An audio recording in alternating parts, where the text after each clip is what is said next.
Let's go ahead and take out our Bibles. And the first thing we're going to do is correct John 14, 4-5 to John 13, 4-5. Even pastor makes boo-boos. And that was on me. So I was looking at this morning, I thought, John 14, I know that's not that passage. That's the one in my Father's house there are many rooms, which is one of my great go-to passages. So I knew that this was not the right reference. And so went ahead and checked them all this morning. The rest are okay. But this one is John 13, not John 14, 4-5. Inside your service bulletin, you'll find this blue sheet with sermon notes for you to be able to fill in. As we take this journey with the Lord this morning, we'll be filling in the blanks together.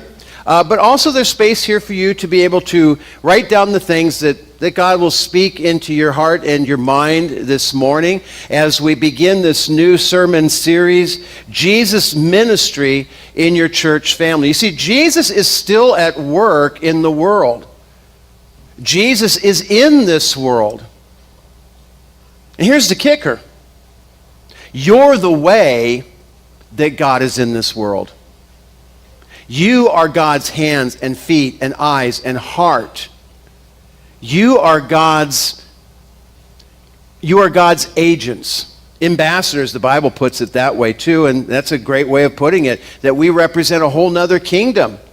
We are God's ambassadors. We are God's agents in this world. This is how God continues to touch the world. And so to understand that, we want to unpack a little bit, well, what does this look like to see Jesus' ministry in our church family? How does God envision church to be?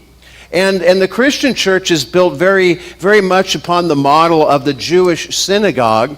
And Jewish synagogues did not exist before the exile. In other words, until before Nebuchadnezzar came and wiped out a lot of the Jews and took the remaining ones into captivity. Up until that time, they would worship at the temple. That was the only place. And it was a really big deal as the Jews got dispersed and became aware of how they had failed God and were overwhelmed by their actions and wanted to return to Him and honor Him, but the temple was destroyed. They were hundreds, if not thousands of miles away from where they were supposed to be, and they couldn't go there even if they wanted to because they were in captivity. And so this is where synagogues began to spring up. And the Christian church is built somewhat on that synagogue model where we come together in groups, in communities, and this is where Jesus works through His church. And that's the emphasis here. We often refer to the church as our church or my church. And that's fine if we're just saying that this is the place that I associate with. But where the trouble comes into is very often that possessive word mine begins to really creep in, and it ceases to be just the place that is God's house that I am privileged to be a part of, to almost becoming, I have dibs on it, I should have say on it, I get to call the shots. And one of the things that we really drill down upon during this time of interim is to help reestablish and reaffirm that Jesus is the Lord of the church. Not me, not you. And yet, He calls us to come together to be His people, to be the church. But He's always the head of it. He's always the one directing everything. And today, as we're unpacking that, we're looking at what is the church meant to be. And Jesus gives us a great example today of taking off His outer robes and taking on the role of a servant. And we've talked about this before. You know that this was like the lowest servant job you could get was washing people's feet. You know, I look at these nail salons, and I just think I would not have those girls' job for all the money in the world. Well, maybe all the money I might, but I'm just saying, I could put up with a lot of, well, anyway, nobody likes that end of the body usually, you know what I'm saying? And for good reason. I mean, we keep our feet covered in shoes and socks, and for most of us that's a good thing that we have shoes and socks because they are actually a barrier and really a gift to the people around us. And if you're one of those poor people who suffer with that thing where you kick off your shoes and everybody scrambles from the room, you know what I'm talking about. You do it for the safety not only of yourself, but of those that you love and those around you. But seriously, back in Jesus' time, as you know, as people walked around, they didn't have closed-toed shoes. They had open shoes like sandals. And, it was an agrarian society, folks. I don't have to talk to you about what that's like. You try walking through a cow byre with just your sandals on. And just spend your whole day out there, with the cattle doing that. What do you think your feet would look like smell like by the end of the day?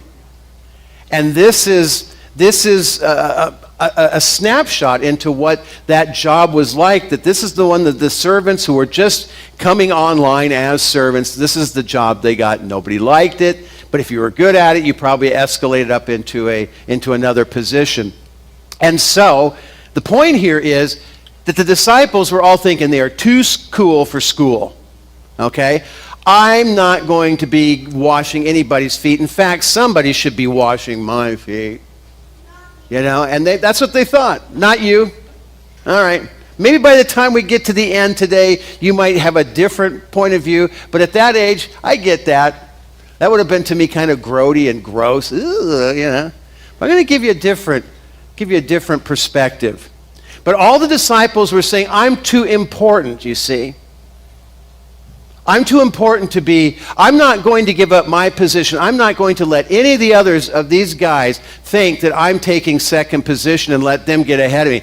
I ain't doing that. And see, that's the problem. That was the problem. It was about one-upsmanship. And you think of all the years now they'd spent with Jesus, and they'd heard Jesus talk about this kind of thing over and over again, and yet it's just part of our human nature.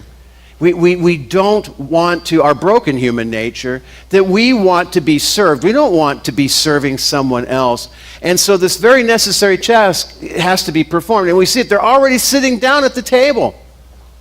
And this was supposed to be done even as people were coming in. As you cleaned up, you got it, like for us it'd be like washing your hands, And so they don't do this. They just go to the table. They say, I'm not going to, if someone won't do it for me, I'm not doing it either.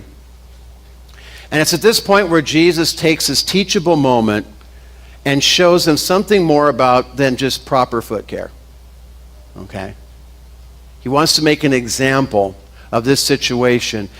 Do not put yourself so important in your own mind that you can't stoop to do the lowest of the low jobs. I remember one time I was in serving a church in Kansas and belonged to a YMCA there, and the director of the YMCA was a member of the church that I went to, and I just remember one day, being at the gym and was getting cleaned up, and I think it must have been a Wednesday because that was the day that a lot of the special needs kids would come in and go swimming in the pool. And in comes this young man and also the director of the YMCA. And the young man had an accident, okay? And the thing that touched my heart was watching the director of the YMCA. He was in charge of this thing, okay? And he had lots of other people, okay? But he stooped down, took that boy's swimsuit off, cleaned him up, and he didn't know I was watching what was going on. And I thought, what an act of service. He didn't do it for kudos. It was a job that needed to get done. And so he got it done. He wasn't so important that he couldn't do it himself. He wasn't so important, or the job wasn't so nasty that I'm just going to give it to somebody else. But he stooped to do it. I talked to him about it later, and he was really embarrassed. He says, "Oh, Pastor," I said, "No, you gave such a great testimony. It just needed to be done." And I said, "Exactly."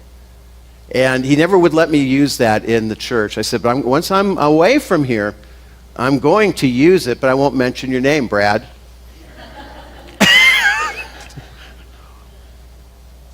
Anyway. He did what needed to be done. And so the disciples were gathered together, and now, to their shame, Jesus gets up, uses this teachable moment, takes off his outer robes so they don't get all dirty and mucked up.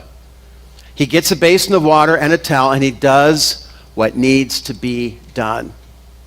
Well, they're all shamed by it. Of course they are. Have you ever been in that position where you thought you were just all that, and then somebody just humbles you? They don't even say a thing to you. They don't make you feel bad by saying something or doing something that's meant to get you. It's just that by doing what they do, it does get to you, and you realize how microscopic your integrity was in that moment, and you feel really overwhelmed. And most of the other disciples just kept their mouths shut, but Jesus gets to Peter. Gotta love Peter. Gotta love Peter. And he's trying to protect Jesus' dignity, you know. You see, because Peter felt this was beneath him. But if Jesus needed his feet washed, then Peter would have done that, but not Matthew. Matthew can take care of his own feet, right? Besides that, everybody knew that Matt had really stinky feet. There we go. And so, instead, Peter says, Lord, you're going to wash my feet? Jesus says, rein it in, Peter. You know, Peter, just for once be quiet. Let me do what I'm doing. You don't understand it now, but you will later. Says, no, never. You'll never wash my feet. No. And then Jesus says, okay, Peter, but if I don't wash your feet, you don't have any part in me. And you see, Peter just like shift this way, then that way, this way, that way, you know. And the next thing you see him switch this way. Well then, wash my hands and wash my feet and my head too. In other words, do it all for me. And Jesus says, Peter, you've already taken a bath. You're already clean. The parts that need to be clean are clean. We're just going to deal with the parts that aren't so clean. And I think this is such a great metaphor. It's not about us going around doing foot washing, although that's, it's an interesting thing to do. It teaches us a degree of servanthood. But I think the bigger lesson here is that don't think that you're too good. Be willing to serve. Do the things that need to be done and get them done. And to recognize that our role as we serve is to help clean things up. And in our lives too, as we come into church, our confession and our absolution that we receive from Jesus. This was a moment, beloved, where our shoes were off and Jesus was washing our feet. Do you know what I mean? He was washing away the stuff that had got onto us. We don't need to be completely immersed and rebathed. We just need those places that need to be cleaned up. You see, when we came into a relationship with Jesus Christ through the waters of baptism, that was the bath. That was the big bath we got. But as we go through life, we're going to get grubbed up. And Jesus then, when we come to him and say, God, forgive me for this thing that I've done, he says, it's okay. Let's get that stuff cleaned off of you. He's that kind of God. And that has bigger applications and broader applications than just the joy that we feel that Jesus does us, that we go back to him and again and again, and he never says no. He never says, that was it, you hit the last one. But he's always prepared, he's always concerned, and he will always clean you up. And that has broader application to just the joy that we feel, because it goes to the deeper thing of we're here in this community to be like Jesus and help to clean the feet of others in this community. To bring that cleanness of God into a world that is wandering around in all kinds of dark, filthy places and really don't even know how to get themselves out of it. And rather than holding our nose and saying, ew, recognizing that, you know what, that's where I would be in some way, shape, or form if I didn't have Jesus in my life. If other people hadn't come into my life and taken on the role of Jesus and stooping down and washing my feet, making themselves available to me to be a servant servanthood is at the heart of what Jesus did. Jesus coming into the world as that little baby, servanthood. Jesus growing up and becoming the man that he was, servanthood. Jesus teaching the multitudes about the love of God, servanthood. Jesus healing the sick and the diseased and the demon-possessed, servanthood. And obviously the cross, the ultimate act of servanthood that Jesus takes on not just for you and for me, but for the sins of the whole world. It's all about servanthood. And that's our first point on the outline. It's not our nature to want to serve. It's not in our nature to want to serve. And what I want you to do is actually put in between the word our and nature, right in this word broken. Right in broken. It's not in our broken nature to want to serve. Because when God first created us, God created us in his image. We were created to serve. God serves humanity from the very beginning by creating a world for us to live in. And what a beautiful world it is, and filling it with all these incredible things that we see around us. God makes himself a servant for us. He wants us to be able to enjoy the good things that he has created. He wants us to stand in awe of it and to marvel at it and to enjoy it and to use it and to live with it and to celebrate it. God's made himself a servant through creation to us, giving us those blessings that we have. But when our first parents made that break with God, that inclination towards service was fractured. Just like everything else was fractured, everything that was good and virtuous that had been built into us, in that moment, every piece of it got broken, every bit of it fractured. That's what sin does. It breaks things. But this is what God does. He fixes things. It's so true. Because of our brokenness, we now see service or serving as often something beneath us. We take on that attitude that the disciples had. And I'm going to just draw it right here into this local church right here, St. Paul's. Because there are so many things that your church could be doing and should be doing, because God has fitted each and every one of you with unique gifts and skill sets that he wants you to use. And how much of our stuff do we use outside the church but not for the church? Do you see what I'm saying?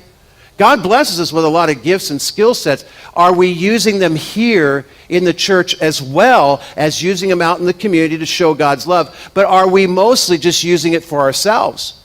Are we using our gifts and our abilities to satisfy ourselves or our families or just people around us? In other words, kind of cutting God out of that equation.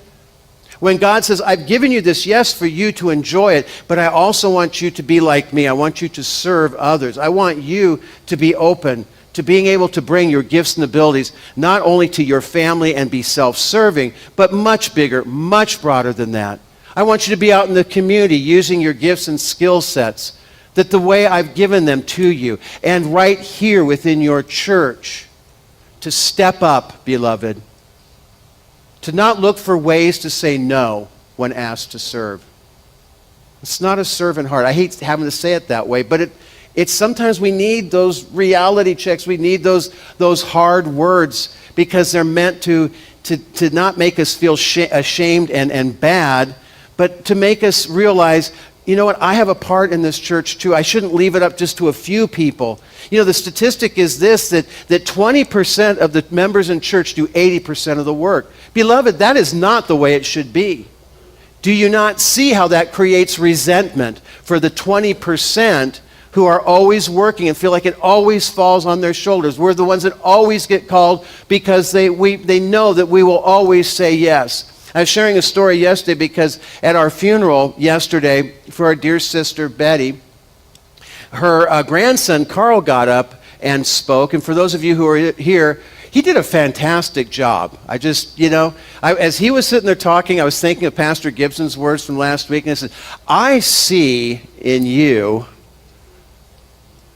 and had a little talk with him. And just a great guy, just a great guy. But one of the things that kind of triggered that thought in my mind while I was sitting there and he was speaking was his tying his grandmother's service to a vocation. That this was her vocation. This is what she did.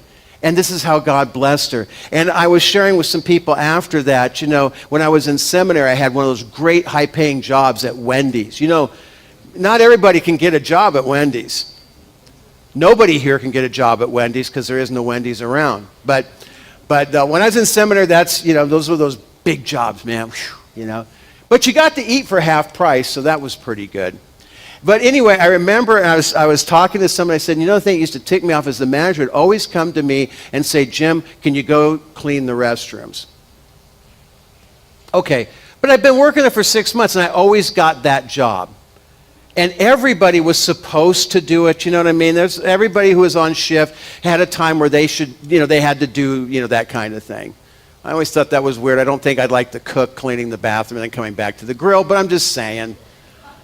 But I always got the job, and I remember going to my manager. His name was Cal, and I said, Cal, this isn't right. You keep asking me, you keep telling me to do it. And he says, Jim, it's because I know you'll do it, and I know you'll do a good job. I was PO'd. Oh, so because I did it with a willing spirit and I did it well, I'm going to get picked on more, right? We're just going to give everybody else a pass on it. Well, I know how to solve that. I'll make that bathroom messier than when I went in. And my mom would tell you that I know how to do that. I was really kind of ticked about that. It's like, and I went and cleaned it, and I cleaned it fine and stuff. But boy, I was ticked and resentful of my coworkers who would just slide through, And part of this had to do with my growing up too, that I had older brothers that did the same exact thing. And I was the youngest, and so the buck stopped here. And I wasn't allowed to say no. And I wasn't allowed to just do a crummy job. And it's funny how God works in those moments, because all this was coming together for a reason.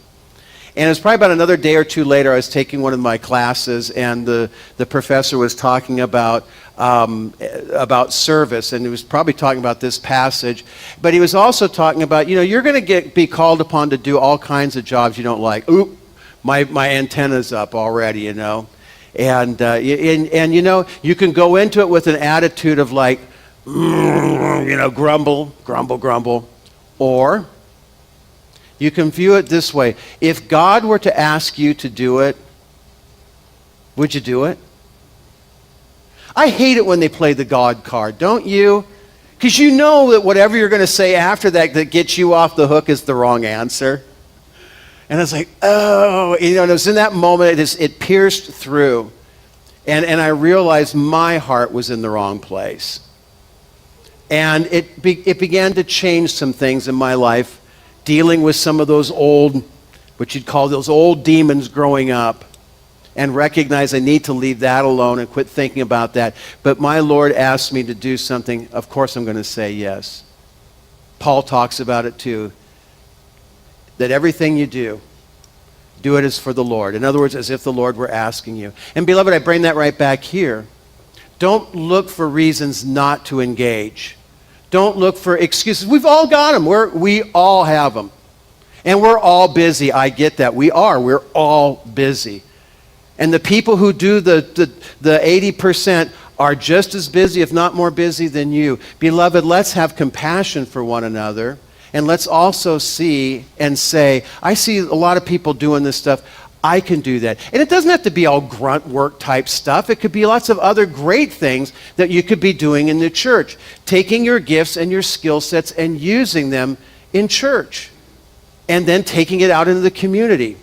This is what Jesus intends for the church to be like. That we are to use this example. He says, you've seen me do it, right? That's what Jesus says. You've seen me do it. Guys, now you've got an example. And blessed are you if you hear this and what? Do it. The blessing doesn't come from just hearing. The blessing comes from when you hear and when you do. Jesus talks about that on the Sermon on the Mount. You know, people that hear my words and don't act on it, they're like the person who builds their house on the sand, the storm comes, you know the story. But those who listen to my words and act on them, then they are people who build a solid foundation. And the truth is that the more that you serve, the more that you make yourself available for service, the more that you open your heart and your life up to God and recognizing that it is God who's asking, would you do this for me today? Could you take on this ministry maybe for a couple of months, maybe even a year or two or whatever? You might just find as you submit to God in that situation that you're going to find joy in what you're doing. And for the folks that, you know, that deal, like we were talking about that 20-80 ratio, what a joy it is for them to see some of their burdens being lifted off of them. And it's amazing what a church can do when everybody is working together and when there isn't that sniping at one another. You know, I do all this and nobody does anything, and I just, you know, and I get it. I totally get it because I've been there too. You know, I said, I do all this, you know, and nobody seems to listen. Hello, anybody out there? McFly.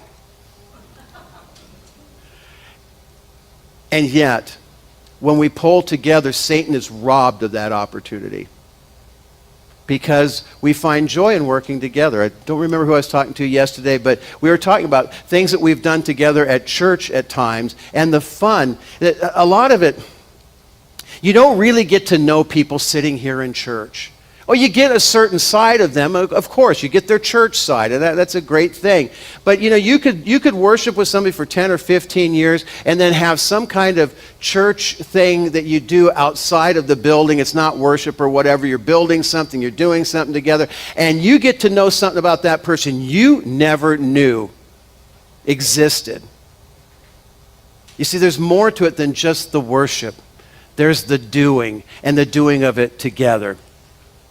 It's not in our nature to want to serve, but Jesus just demonstrates that it's the highest form of selfless love for us to say, I'm putting my ego in the back seat. I'm going to put God first, and I'm also going to look at my brothers and sisters and say, you know what? They've been shouldering this load for a long time. It's time for me. It's time for me to step up. And it's time for me to look for ways. Don't wait for people to call you, but step up. You see something, do something.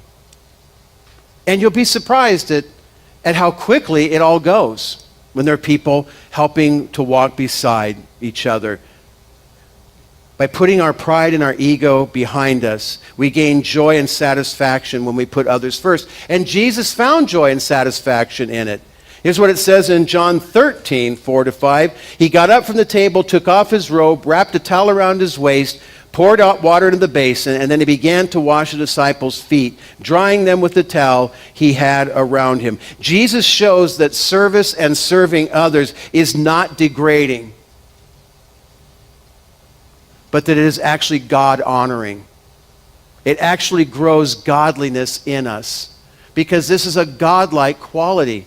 If it wasn't beneath Jesus' dignity, then it's not beneath ours either. And Jesus took on the hardest jobs. Jesus took on the dirtiest jobs of all. The cross was dirty work. And so we, as inheritors of the blessings and connected with Jesus, get to experience the joy of working in the lives of people who've made a mess of it. Jesus, who for the joy set before him, put what he wanted and what he needed behind and put what was needed for that person. What if, just imagine with me here, what if each one of us saw our role as, how can I help someone else outside this faith community? How can I help someone who maybe doesn't even know Jesus right now? How can I connect with somebody that nobody wants to connect with? How can I make that critical difference in somebody's life? If you pray that, God will show you the way to go forward. He loves those kind of prayers. And that leads us into our next point. Jesus came to serve, not be served. So if the master has come to serve and not be served, and that's what Jesus is getting at. If I, the master, am doing this, if I'm stooping down and washing your feet,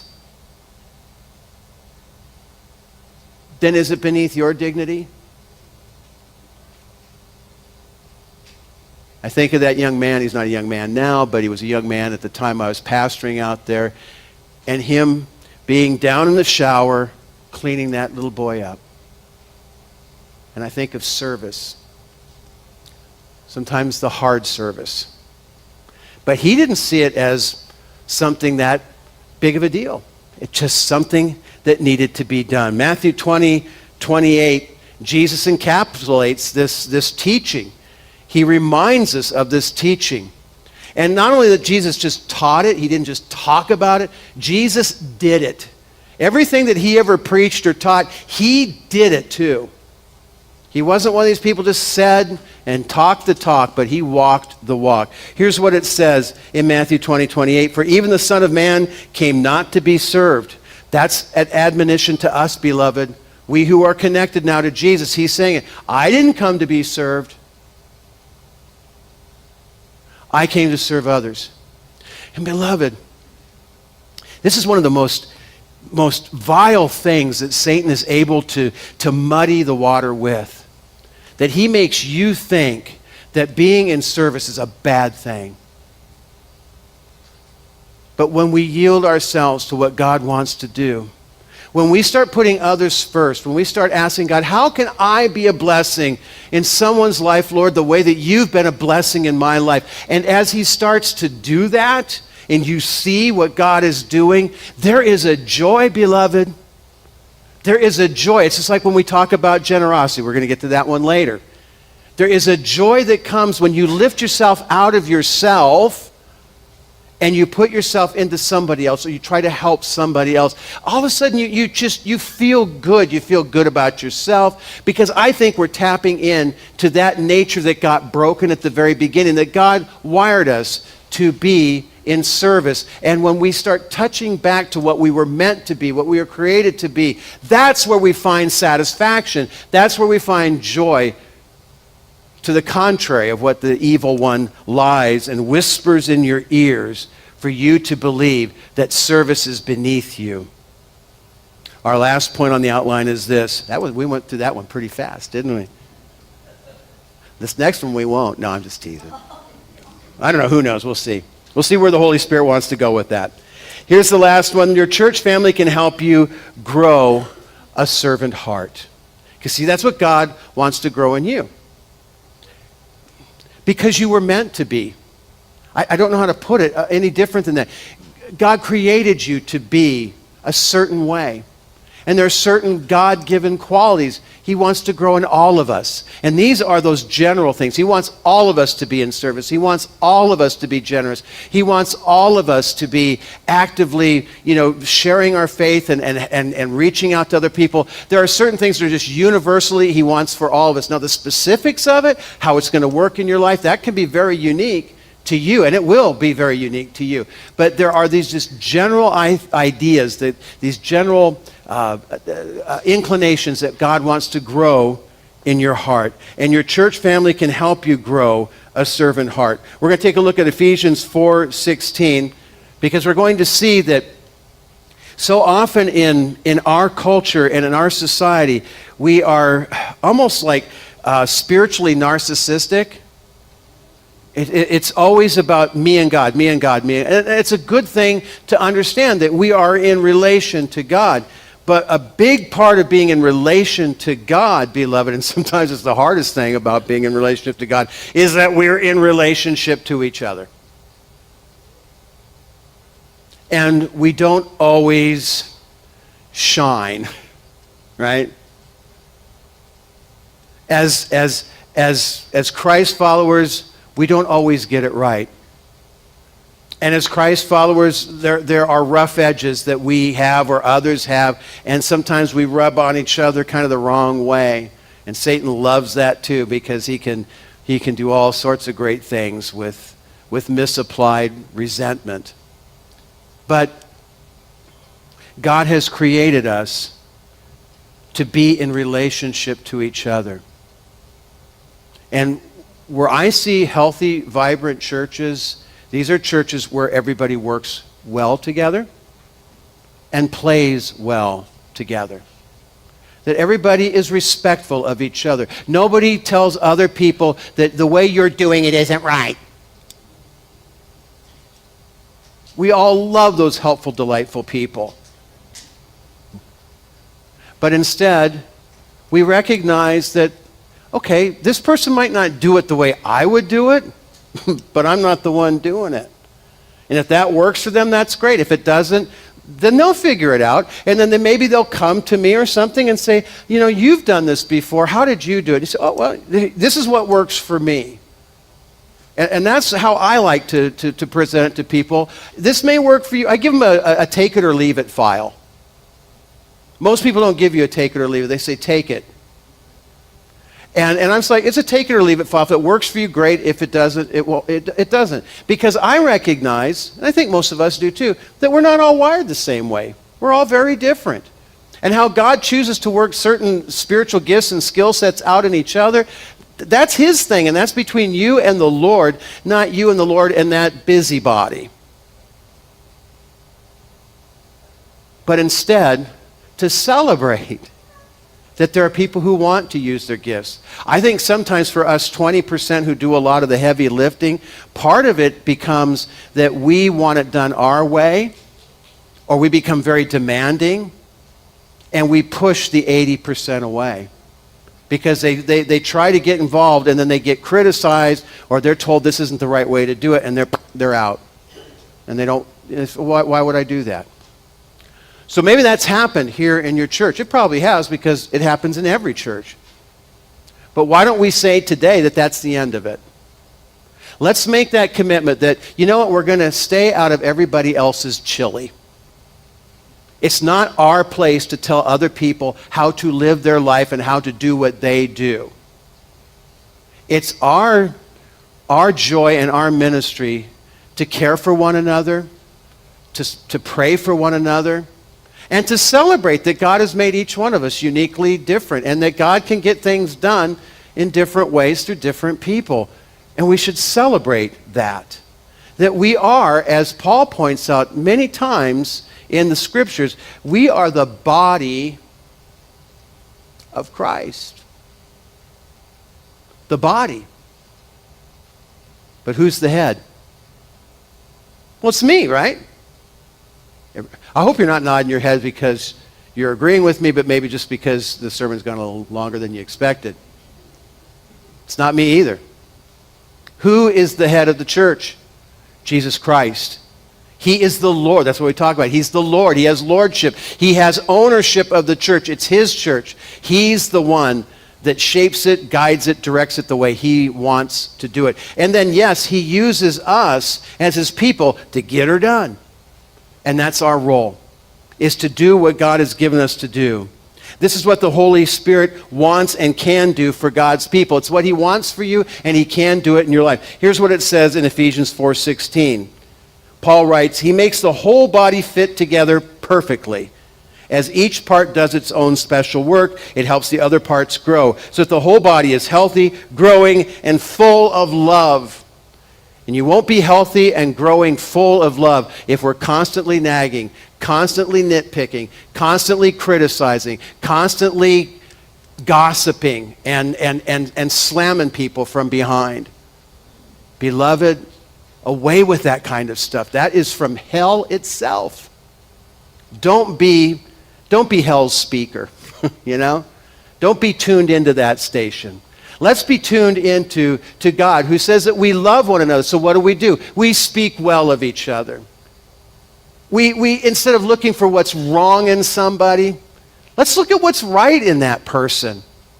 Let's see the uniqueness that God has created in them. And if you begin, especially if you kind of bend in that direction where you're kind of a real critical person, doesn't mean you can't be reclaimed from that. But it's going to be hard. Because there may be things in your life that have just led you down that path. Maybe things that you had very little control of. But now you're seeing, yeah, it's poisoning things. I see that. I can tell that when I walk into a room, people walk away. I'm getting the vibe, baby. And now I want to change it, but will people give me a chance? Yeah, they will. But it also dovetails with that. I need to change too. I need God to help me to change this area of my life. I got to surrender this to God. And God will show up and help you because he wants it for you too. And that's how we rob Satan of another foothold in your church, is by taking that away. This is why Jesus says so much, especially in the upper room where he's talking with the disciples, love one another. Love one another. He says it so many times. They will know that you are mine because of your solid Lutheran doctrine. Isn't that what Jesus said? I think it's there in 1 Nike 5:1. They'll know that you are mine by your good Lutheran doctrine. But what does he really say? They'll know that you belong. Who's the they he's talking about? Is he talking about other believers? I don't think so. Who's the they he's talking about? They will know who? The world beyond our walls, right? They will know that you belong to me by what? Your love. And the word that Jesus used there for love, remember in Greek there are three different words for love. There's eros, which is the erotic love. That's the love between man and woman and that kind of thing. And it's great love, unless it goes wrong. And then there's phileo love, which is brotherly love. Okay, that's just friendship. That's friendships, tight friendships. And then there's agape, which is love that keeps on loving when no love is returned. That sounds like the words out of a country song, but it's really true. It's a love that keeps giving when no love is returned. It's a love that loves unconditionally. It says, I don't care how you're going to be, I'm still going to love you. I don't care whether you love me back. I don't care if you give me a hard time back. I don't care. I'm going to love you. I may not like you a whole lot, but I'm going to love you. And there is a difference between those two things too. So there's this kind of love, and the word that Jesus used, they'll know that you are mine by your agape love for one another. Our churches are failing because we fail to love this way. And the people outside the doors, they get it, they see it. If they see a church picking itself to pieces, they're going to say, oh yeah, they love each other, all right? They love to ride each other. But the churches where there is that love and there's that camaraderie, and when Satan is deprived of those footholds in your church because love is overwhelming it, and I'm not talking about the love of I don't know, sort of, I'm going to say it, I guess I'm just going to say it, girly kind of love. But most guys are like, just the way we are. It's not talking about that kind of love. It's talking about God's passionate, committed love for one another. And when the church does this, and when the people outside the church see it, they're going to say there's something about those people. They don't just talk a good show. They really believe it. Or I went to that church and I'm a walking mess. And they didn't turn me away. And in fact, they invited me to come back again. I think I might come back again. It all starts with that kind of love and that willingness to serve. And all God's people said, Amen. Amen.